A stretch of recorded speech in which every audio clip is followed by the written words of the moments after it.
Hello friends, आपके अपने YouTube channel MIM news bulletin में आपका हार्दिक स्वागत है। जैसा कि आप सब जानते हैं कि 7th फेज़ की जो शिक्षक बहाली है बिहार में मार्च या फिर अप्रैल के महीने से स्टार्ट होने की पूरी संभावनाएं जताई जा रही थी। शिक्षा मंत्री ने भी ये कहा था कि 6th फेज़ समाप्त होते ही 7th फेज़ की शुरुआत वह करने वाले हैं। लेकिन अगर आप आज के अखबारों पर नज़र डालेंगे तो वहाँ पर प्रकाशित हुआ है कि जो भर्ती प्रक्रिया है वह अगस्त महीने से स्टार्ट होने वाली है।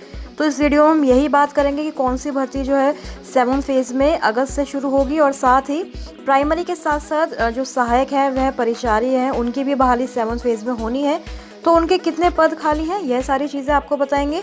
उसके बाद जो 6th फेज़ के लेटेस्ट अपडेट्स हैं उनकी तरफ आपको लेकर चलेंगे। तो वीडियो में एंड तक बने रहें। चैनल पर अगर पहली बार आए हैं तो सब्सक्राइब ज़रूर कर लें। सबसे पहले इस न्यूज़पेपर कटिंग पे आप नज़र डालिए। दैनिक भास्कर का है, आज का ही संस्करण है ये। तो इसमें देखिए जो न्यूज़ ऊपर लिखी है, हेडलाइन जो बनाई गई है उसमें लिखा है बहाली प्राथमिक स्कूलों में भरे जाएंगे पद, 80,000 स्कूली शिक्षकों की भर्ती अगस्त से स्टार्ट होगी। तो यहाँ पर प्राथमिक स्कूलों की बात की जा रही है, प्राइमरी की बात हो रही है। जैसा कि आप लोगों को हमने पहले बताया हुआ है कि 7th फेज़ में प्राइमरी की भी बहाली जो है वो आने वाली है। और कल की वीडियो में हमने आपसे कहा था कि कितने शिक्षा विभाग को ये क्लियर करना चाहिए, कितने पद जो है प्राइमरी के लिए वह निकालेंगे 7th फेज़ में, कितनी रिक्तियाँ निकाली जाएंगी। तो उसी के बारे में भी जानकारी यहाँ पर पूरी दी हुई है, गिवन है। देखिए इसको पढ़ते हैं, पहले डिटेल में पढ़ेंगे तब आगे इसका एनालिसिस करने की कोशिश करेंगे। नीचे संजय कुमार का स्टेटमेंट भी है, सारी चीज़ें लिखी हुई हैं। राज्य के प्रारंभिक स्कूलों में इस साल अगस्त से 7वें चरण के तहत लगभग 80,000 से अधिक शिक्षकों की बहाली शुरू होगी। तो देखिए जो ये अभी तक जनवरी फरवरी कह रहे थे, फिर मार्च कह रहे थे, शिक्षा विभाग कह रहा था कि मार्च में, फिर अप्रैल में, अभी ये सीधा यहाँ पर डायरेक्ट इन्होंने अगस्त क्यों लिख दिया है प्राथमिक स्कूलों की बहाली को। और ऐसा तो नहीं है कि प्राथमिक की बहाली जो है बाद में आएगी, पहले माध्यमिक उच्च माध्यमिक की आएगी, ऐसा नहीं होगा। नोटिफिकेशन एक साथ ही आता है। तो यहाँ पर डायरेक्ट इन्होंने अब अगस्त महीने से स्टार्ट कर दिया है 7वें चरण को। आगे लिखा गया है कि छठे चरण की बहाली प्रक्रिया 25 फरवरी को नियुक्ति पत्र वितरण के साथ ही समाप्त हो जाएगी। इसके बाद शिक्षा विभाग 7वें चरण की बहाली के लिए जिलों से रोस्टर के हिसाब से रिक्ति लेगा। तो यानी कि रोस्टर के हिसाब से रिक्ति लेने में, सीटों को कैलकुलेट करने में इन्हें कितने महीने लग जाएंगे, जो ये अगस्त से बहाली स्टार्ट करने की बात कर रहे हैं। छठे चरण में अभी 90,762 प्रारंभिक शिक्षकों की बहाली प्रक्रिया चल रही है। इसमें 2 फेज में काउंसलिंग के बाद 38,000 अभ्यर्थी चयनित हुए हैं, जो हम लोग जानते हैं। और बाकी जो 12,495 पदों के लिए काउंसलिंग होनी है, उसमें भी कुछ और अभ्यर्थी जो है शामिल हो सकते हैं। कुल पद और चयन की स्थिति को देखकर यह लग रहा है कि छठे चरण में लगभग 47,000 सीटें जो है रिक्त रह जाएंगी। 47,000, यानी कि हमने आपसे कहा था कि 94,000 में से आधी सीटें भी नहीं भर पाएंगी, 50% सीट्स भी यहाँ पर फुल नहीं हो पाएंगी। 19 सितंबर 2019 तक लगभग 71,000 प्रारंभिक स्कूलों से शिक्षकों की रिक्ति ली गई थी। तब यह रिक्तियों की संख्या 90,762 थी। और अब जब 7वें चरण में रिक्ति ली जाएगी तो 19 सितंबर 2019 के बाद स्कूलों में शिक्षकों के रिटायर होने के बाद रिक्त हुए सीटों की गणना होगी। तो चलिए ये एक अच्छी चीज़ है कि जो टीचर्स रिटायर हो गए हैं उनकी सीट खाली हो गई है, तो वह सारी सीटें भी कैलकुलेट होंगी। इसके साथ ही छठे चरण में रिक्त रहने वाले लगभग 47,000 सीटों को जोड़ने के बाद यह रिक्तियों की संख्या लगभग 80,000 से भी अधिक होने की संभावना है। तो ये भी बहुत अच्छी बात है कि चलिए रिक्तियों की संख्या इन्होंने एक बार स्पष्ट कर दिया कि 80,000 से भी ज़्यादा रिक्तियाँ आने वाली हैं प्राथमिक स्कूल्स के लिए। लेकिन जो इन्होंने यहाँ पर एक सबसे मेन चीज़ है वह अगस्त लिखा हुआ है। वह अगस्त का महीना क्यों लिखा है? क्या ये बिहार TET का एग्ज़ाम कंडक्ट करवाएंगे उससे पहले? क्योंकि इनका अब ये दावा है कि 80,000 से ज़्यादा सीटें खाली रहने वाली हैं 7th फेज़ के लिए। तो उतने अभ्यर्थी क्या इनके पास अवेलेबल हैं? वैसे तो बिहार में सीटेट पास बहुत सारे अभ्यर्थी होंगे, आगे भी होने वाले हैं 2021 में। उसके पहले जो बिहार TET के बचे हुए हैं 2017 वाले, वह भी शामिल होंगे। तो क्या सरकार एक बार फिर से बिहार TET की अभी थोड़े दिनों में अनाउंसमेंट करने वाली है? यह भी सोचने वाली बात है। तो ये सारी चीज़ें लिखी है। पहले हमने देखा था कि 7वें चरण के तहत शिक्षकों की बहाली प्रक्रिया स्टार्ट करने के लिए संजय कुमार ने एक पत्र भी लिखा था बिहार विद्यालय परीक्षा समिति को कि 2019 का जो DLED सेशन है उसकी परीक्षा का रिजल्ट जल्द जारी करे, ताकि ये अभ्यर्थी 7वें चरण की बहाली में शामिल हो सके। तो ऐसा अंदाज़ा लगाया जा रहा था कि तुरंत बाद ही ये बहाली प्रक्रिया स्टार्ट हो जाएगी, मार्च से हो जाएगी, अप्रैल से हो जाएगी। लेकिन कहीं ना कहीं शिक्षा विभाग जानता है कि नगर निकाय के चुनाव भी होने हैं, या फिर कोई दूसरा रीज़न बिहार TET 2022 जैसा भी हो सकता है। आगे लिखा है कि योग्यता क्या चाहिए, जैसा हमने आपको बताया भी है पहले भी, यहाँ पर भी लिखा हुआ है कि प्रारंभिक स्कूलों में शिक्षक बनने के लिए न्यूनतम योग्यता इंटरमीडिएट यानी कि 12th क्लास के बाद डीएलएड या फिर सीटेट आपको होना चाहिए क्वालिफाई 1 to 5 में। 1 to 8 के लिए भी ग्रेजुएशन वगैरह ऐड होनी चाहिए। इसके साथ ही टीईटी या सीटेट उत्तीर्णता आवश्यक है। शिक्षक प्रशिक्षण के लिए राज्य में 66 सरकारी संस्थान भी मौजूद हैं, तो ये बात भी लिखी हुई है। उसके बाद जो अच्छी चीज़ है वह इन्होंने फिर से क्लियर कर दिया है कि सेंट्रलाइज तरीके से ही आवेदन लिए जाएंगे।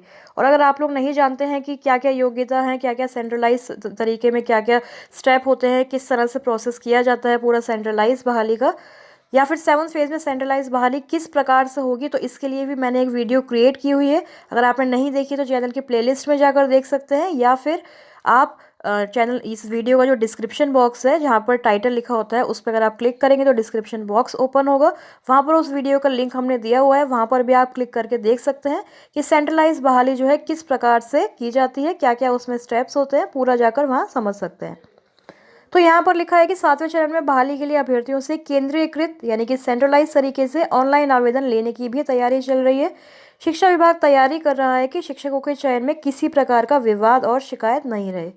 तो देखिए सेंट्रलाइज बहाली होगी तो कल जैसे हमने देखा था कि कितनी गड़बड़ियाँ हो रही है काउंसलिंग में, एक अभ्यर्थी ने अपनी ज़बानी बताया था। इसके बाद संजय कुमार का महत्वपूर्ण स्टेटमेंट यहाँ दिया हुआ है। छठे के बाद 7वें चरण की प्रक्रिया शुरू होगी। तो छठे की चरण की नियुक्ति प्रक्रिया पूरी होने के बाद 7वें चरण की प्रक्रिया आरंभ होने वाली है। छठे चरण में 90,762 सीटों में अभी आधी से अधिक सीटें रिक्त रहने की संभावना है। तो पूरी बात इन्होंने यही वही लिखी हुई है जो अभी न्यूज़ में यहाँ पर पढ़ी हमने। पिछली बहाली प्रक्रिया शुरू हुए लगभग 2.5 साल हो चुके हैं। जी हाँ, ये जो 6th फेज़ अभी समाप्त हो रहा है 2019 में, 5 जुलाई 2019 को ये स्टार्ट हुआ था, और रोस्टर के हिसाब से सीटों का आकलन कर वैकेंसी जारी कर दी जाएगी। संजय कुमार शिक्षा विभाग अपर मुख्य सचिव हैं, तो उन्होंने ये स्टेटमेंट दे दिया है कि सीटों का आकलन करना ज़रूरी है, लेकिन इसके लिए इतने महीनों का समय जो ये कह रहे हैं कि अगस्त से 7th फेज़ आएगा, यहाँ पर यह मेन जो है ट्विस्ट यहाँ पर यही है, सोचने वाली बात यही है। अगली खबर देखेंगे जहां विद्यालय सहायकों व परिचारियों की बहाली के बारे में भी लिखा गया है, जिसमें 50% पदों पर अनुकंपा पर होगा नियोजन। तो राज्य में नए साल में आप लोग जानते हैं, कल भी ये खबर आई थी कि राज्यकृत एवं प्रोजेक्ट कन्या माध्यमिक उच्च माध्यमिक विद्यालयों में विद्यालय सहायकों एवं विद्यालय परिचारियों का नियोजन किया जाना है। इसके लिए विद्यालय सहायकों एवं विद्यालय परिचारियों के 2301 पद पिछले साल ही सृजित हो चुके हैं। सृजित पदों में विद्यालय सहायक के 1172 पद एवं विद्यालय परिचारी के 1129 पद शामिल हैं। हालांकि इनमें से 50% पद जो है अनुकंपा के आधार पर नियोजन होगा। जुलाई 2006 के उपरांत नियोजन इकाइयों के सेवा काल में मृत शिक्षक कर्मियों के आश्रितों की अनुकंपा पर बहाली होनी है। तो ये सारी चीज़ें यहाँ पर मेंशन है। सहायक को 16,500 रुपये मिलेंगे मासिक वेतन, और विद्यालय परिचारी का मासिक नियत वेतन 15,200 निर्धारित किया गया है। छठे चरण की खबरों की बात करें तो आप लोग देख सकते हैं अपनी स्क्रीन पर ये जो न्यूज़पेपर कटिंग है, यहाँ पर लिखा है कि प्रखंड शिक्षक नियोजन इकाइयों में काउंसलिंग की गई थी और पटना हाई स्कूल में पहले दिन काउंसलिंग में ये 5 जो शिक्षक हैं इनका चयन कर लिया गया है। तो इस तरह से हर जिले की बात आ रही है। और एक शिक्षा मंत्री का जो कल का स्टेटमेंट था उसको भी अखबारों ने आज प्रकाशित किया है कि रोजगार देने में शिक्षा विभाग निभा रहा अव्वल भूमिका। तो देखिए अभी रोजगार कोई मिला नहीं है, 6th फेज़ वालों को भी नियुक्ति पत्र नहीं मिला है, लेकिन शिक्षा मंत्री ने कह दिया है कि शिक्षा विभाग ही सबसे अच्छी भूमिका निभा रहा है। जैसा कल भी हम बात कर रहे थे कि सरकार की कितनी भूमिका होगी, तो शिक्षा मंत्री ने स्पष्ट कर दिया कि शिक्षा विभाग ही अव्वल भूमिका यहाँ पर निभा रहा है बेरोजगारों को रोजगार देने में, क्योंकि नए वर्ष में उनका दावा है कि 1.25 लाख से ज़्यादा पदों पर शिक्षक बहाली होनी है। लाइब्रेरियन, शारीरिक शिक्षक, सारे ही टीचर्स जो हैं इस साल बहाल कर दिए जाएंगे। लेकिन अखबारों में खबर आई है कि अगस्त से बहाली होगी। तो क्या ये अगस्त वाली बात सही है या फिर मार्च अप्रैल वाली बात सही है, ये तो वक्त ही बताएगा, पता चल ही जाएगा। एक और खबर प्रकाशित है जहां शिक्षा विभाग ने 112 अमान्य संस्थानों की सूची जारी की है। सिवान जिले की खबर है ये। जिला शिक्षा कार्यालय सिवान द्वारा 112 अमान्य संस्थानों की सूची जारी करने के बाद शिक्षा जगत में खलबली मच गई है। शिक्षा विभाग ने यह सूची तब जारी की जब जिले में 3rd राउंड की काउंसलिंग की प्रक्रिया चल रही थी। तो यहाँ पर ये 112 जो है अमान्य संस्थानों की सूची जो है यहाँ पर जारी हुई है। तो बहुत सारे ऐसे संस्थान हैं जो बीएड की डिग्री प्रोवाइड करवा देते हैं या फिर डीएलएड कराते हैं, प्राइवेट बहुत सारे ऐसे कॉलेजेस यूनिवर्सिटीज़ हैं। तो ये सब अमान्य होंगे, तो इस तरह की सूची भी यहाँ पर जारी की गई है।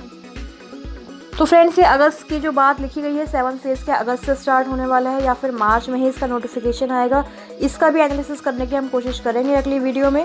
फिलहाल के लिए इतना ही, और अगर आपने सेंट्रलाइज बहाली वाली वीडियो नहीं देखी है तो डिस्क्रिप्शन बॉक्स में लिंक है, उसका जाकर देखें उसे। अभी के लिए इतना ही। चैनल पर नए हैं तो सब्सक्राइब ज़रूर कर लें। Thank you for watching.